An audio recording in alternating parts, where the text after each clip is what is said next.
Привет! Ко мне тут приехала очередная новинка от компании Hailu. Это беспроводные наушники GT3 Pro. В принципе, подписчики моего телеграм-канала об этом уже знают. Свои первые впечатления и то, в каком виде мне приехало все это дело, я там рассказывал.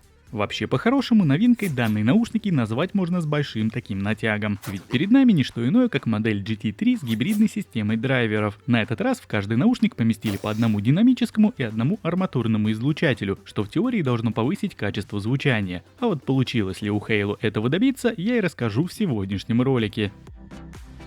Никаких внешних отличий как в наушниках, так и в зарядном кейсе практически нет. Материал по-прежнему представляет собой черный матовый пластик, качество которого не претерпело никаких изменений. Спереди на кейсе имеется 3 светодиодных индикатора уровня заряда аккумулятора, а сзади под петлей находится разъем для зарядки с интерфейсом USB-C. Комплект поставки самый простой. Кейс с наушниками, зарядный кабель, сменные амбушюры и краткое руководство пользователя. Амбушюры на этот раз немного изменили свой внешний вид, в силу того, что и сами звуководы на наушниках стали чуть больше и теперь имеют овальную форму. Похвалить новые насадки я, увы, не могу. Старые от GT3 были лучше и обеспечивали более комфортную посадку. Вот именно их я в итоге и нацепил на новую модель Pro. Ну и в силу того, что внешне перед нами все та же замечательная модель GT3, то давай остановимся поподробнее на том, что изменилось. Теперь, как я уже упоминал ранее, за звучание в наушниках отвечает гибридная система драйверов, арматура от Novels и дополнительный 7-мм динамический излучатель. Последний отвечает за низкие частоты, а вот арматура трудится над детализацией середины и верхов. Аудиокодек по-прежнему доступен лишь один, это SBC. Подключение происходит по изъятию наушников из кейса, а за связь отвечает Bluetooth 5 версии. Наушники можно использовать как вместе, так и по отдельности, оставив второй на зарядке. Ну а теперь давай расскажу про самое главное изменение, и естественно речь пойдет о звуке. Итак, с применением новой гибридной системы в звучании наушников появилось больше детальности, особенно это чувствуется на высоких и средних частотах, что не мудрено, ведь за этот участок теперь ответственен товарищ Novels. В целом, в сравнении с обычными GT3, звук стал более ровным и сбалансированным, средние частоты подтянулись ближе к басу, оттого вокальные партии звучат сочнее. Но вот незадача, многих в таком звучании может попросту оттолкнуть именно недостаточно мощная составляющая басового регистра. Обычные GT3 в этом плане звучат куда интереснее и объемнее. Кстати, за счет такой расстановки частот, многим, как и мне поначалу, при прямом сравнении может показаться, что новая версия Pro звучит чуть тише, нежели обычная. Однако такой эффект наблюдается лишь в тех композициях, где доминируют низкий и мид-бас частоты. В тех же инструментальных композициях, гитарных, клавишных и духовых все встает на свои места. Здесь определенно Hailu GT3 Pro раскрываются по полной, и разница в звучании с обычными трешками становится более ощутимой. А вот на каких-то популярных композициях или же в электронике более интересными по звуку будут именно GT3. И вот как бы это ни казалось странным, но из всего вышеизложенного я могу сделать довольно нетривиальный вывод. Модель GT3 во многих сценариях для тебя будет куда лучшим выбором, нежели модель Pro. Конечно же, восприятие звука это всегда очень тонкая грань, и у каждого свои предпочтения и вкусы, но более универсальным звучанием лично по моему мнению обладают обычные Hailu GT3. Как я уже успел здесь отметить, в обоих моделях уровень максимальной громкости одинаков. Наушники хоть и громкие, но без запаса. Во время прослушивания в них музыки убавить громкость я не хотел. В моем тесте автономности на 100% громкости время работы новой модели от Hailu составило 3 часа и 58 минут, что в свою очередь немного, но больше предшественника с результатом в 3.13. Ну и как же обойти в данном обзоре тест микрофона? Прямо сейчас я предлагаю тебе послушать, как эти наушники работают в качестве гарнитуры для телефонных разговоров.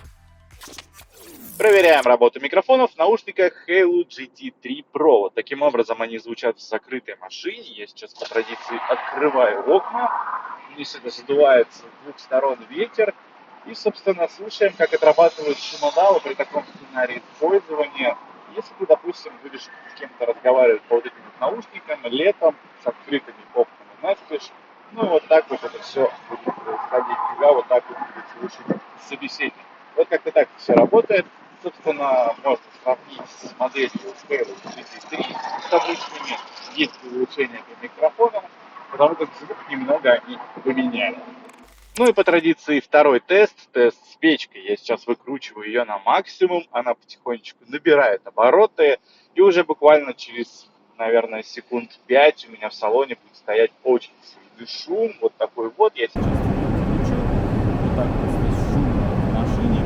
И в принципе, можно примерно понять, как тебя будет слышать собеседник при вот таком сценарии использования, если ты будешь отбиваться на полную, к примеру, зимой, разговаривая по вот этим вот наушникам. Вот как-то так это все работает.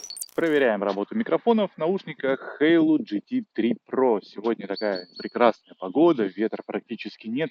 Здесь на самом деле на улице очень тихо, но при всем при этом можно примерно понять, как тебя будет слышать собеседник, если ты, допустим, где-то будешь гулять в парке и разговаривать с ним по телефону по вот этим вот наушникам. В принципе, в целом звучат они нормально, если, конечно же, нет на улице ветра. В общем, как-то так это все работает. Все оставляю на твой суд. Пиши в комментариях, понравилась ли тебе запись с этих микрофонов.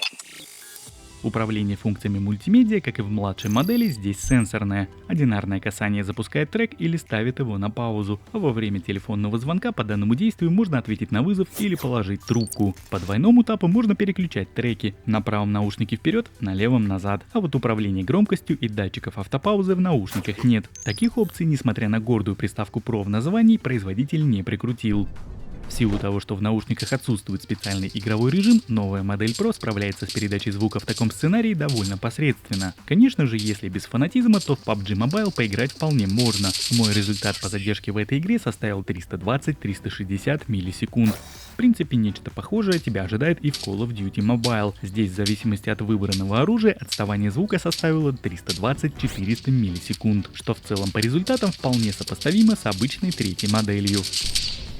А вот при просмотре роликов в YouTube все работает чудесно, звук от видео на слух не отстает. Здесь, как всегда, отдельная благодарочка самим разработчикам приложения. По стабильности связи к наушникам у меня вопросов нет. В общественных местах, на улице и в деревянном дачном доме полет отличный, причем наушники спокойно пробивают несколько стен и перекрытие второго этажа. Ну и подводя некий итог, что могу сказать. Если смотреть на Halo GT3 Pro как на полноценное обновление, то я бы таковым его не назвал. По крайней мере с приставкой Pro они явно погорячились. Да, звук в каких-то моментах действительно похорошел, но тут лишь один вопрос, а насколько массовым считается такое звучание? Лично мое мнение, Halo GT3 звучат гораздо универсальней. И вот именно их я до сих пор могу смело рекомендовать в сегменте плюс-минус $25. Но в любом случае, окончательный выбор остается, как всегда, только за тобой. Я лишь постарался рассказать в своем ролике, что изменилось в обновленных наушниках Halo GT3 Pro. Спасибо тебе за просмотр, отдельно буду благодарен за лайк и комментарий, и увидимся с тобой уже в следующих моих видео. Пока-пока.